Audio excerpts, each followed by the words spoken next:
Hello guys, ragi ബ്ലോഗിലേക്ക് സ്വാഗതം. ഇന്ന് നമ്മൾക്ക് ഗോതമ്പ് നുറുക്കുകൊണ്ട് ഒരു ടേസ്റ്റിയേറിയ ഉപ്പുമാവ് ഉണ്ടാക്കാം. കുറച്ച് ഗോതമ്പ് അരിയെടുത്ത് നന്നായി കഴുകി വൃത്തിയാക്കാം. വൃത്തിയാക്കിയ ഗോതമ്പ് അരി നമ്മൾക്ക് നന്നായി വേവിച്ചെടുക്കാം. അതിനുശേഷം ചട്ടി വെച്ച് എണ്ണ ഒഴിച്ച് കുറച്ച് കടുക്, പരിപ്പ് എല്ലാം ഇട്ട് ഒന്ന് ഇളക്കുക. കുറച്ച് കപ്പലണ്ടിയോ അണ്ടിപ്പരിപ്പോ ബദാമോ എന്താ നിങ്ങളുടെ കയ്യിലുണ്ടെങ്കിൽ അതൊക്കെ ഇട്ടാൽ നല്ല ടേസ്റ്റ് ആയിരിക്കും. ഒരു 2 ഉണക്കമുളക് എടുത്ത് നടു പൊട്ടിച്ച് അതിലോട്ട് ഇടുക. കുറച്ച് കറിവേപ്പിലയും ഇടാവുന്നതാണ്. കറിവേപ്പില ഇട്ടാൽ നല്ല സ്മെല്ലായിരിക്കും. കറിവേപ്പില എനിക്ക് നല്ല ഇഷ്ടമാണ്. ഇത് കുറച്ചേ ഉള്ളൂ എൻ്റെ കയ്യിൽ, അതുകൊണ്ടാണ് ഞാൻ കുറച്ചിട്ടത്. ഒരു 2-3 പച്ചമുളക് നടു കീറിയത് അതിലോട്ട് ഇടാം.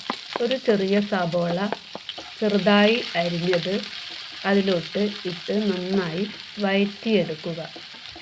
നല്ല ഒന്ന് വഴറ്റുക.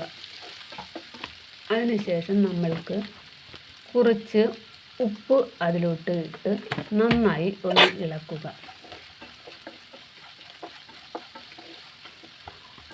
ഉപ്പ് ഇട്ടതിന് ശേഷം ഒരു ചെറിയൊരു ക്യാരറ്റ് അതിലോട്ട് ഇടുക. ഒരു ചെറിയ കാബേജും അരിഞ്ഞതും നന്നായി അതിലിട്ട് നന്നായി ജോയിൻ്റ് ചെയ്യുക. നന്നായി കാബേജും ക്യാരറ്റും ചെറുതായി ഒന്ന് വേവണം. നല്ല വേവക്കൂടാതെ കുറച്ച് വെന്തതിന് ശേഷം കുറച്ച് മഞ്ഞൾപ്പൊടി അതിലോട്ട് ഇടുക.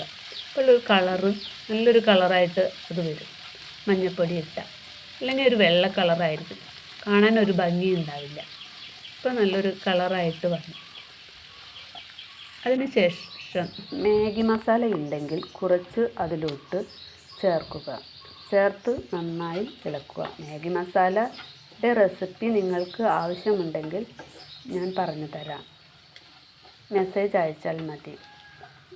ഞാൻ വീട്ടിൽ തന്നെ ചെയ്തെടുത്ത മാഗി മസാലയാണത്. അതിന് ശേഷം നമ്മൾക്ക് ഗോതമ്പ് വേവിച്ചത് അതിലോട്ട് ഇട്ട് നന്നായി ഇളക്കി യോജിപ്പിക്കുക. എല്ലായിടത്തും മസാല നല്ലതുപോലെ പിടിക്കണം. നല്ല ടേസ്റ്റി ആയിരിക്കും. ഇതാകുമ്പോൾ നല്ല ടേസ്റ്റി ആയിരിക്കും. കുട്ടികൾക്കും മുതിർന്നവർക്കും എല്ലാവർക്കും ഇത് ഇഷ്ടമാകും. മാഗി മസാലയുടെ ടേസ്റ്റൊക്കെ വരുമ്പോൾ കുട്ടികൾക്ക് ഒത്തിരി ഇഷ്ടമായിരിക്കും. നിങ്ങളിത് ഒന്ന് വീട്ടിൽ ചെയ്ത് നോക്കണേ. ചെയ്ത് നോക്കിയിട്ട് അഭിപ്രായങ്ങൾ കമൻ്റായി അറിയിക്കുക. അതോടൊപ്പം എനിക്കൊരു ലൈക്കും തരണം, ഷെയറും തരണം കേട്ടോ. നിങ്ങൾക്ക് ഇഷ്ടമായാലും ആയില്ലെങ്കിലും കമൻറ്റ് അയക്കാൻ മറക്കരുത് കേട്ടോ. അപ്പോൾ എല്ലാവരും ഇത് വീട്ടിലൊന്ന് ചെയ്തു നോക്കണേ. എന്നിട്ട് അഭിപ്രായങ്ങൾ പറയുക. Okay, thank you.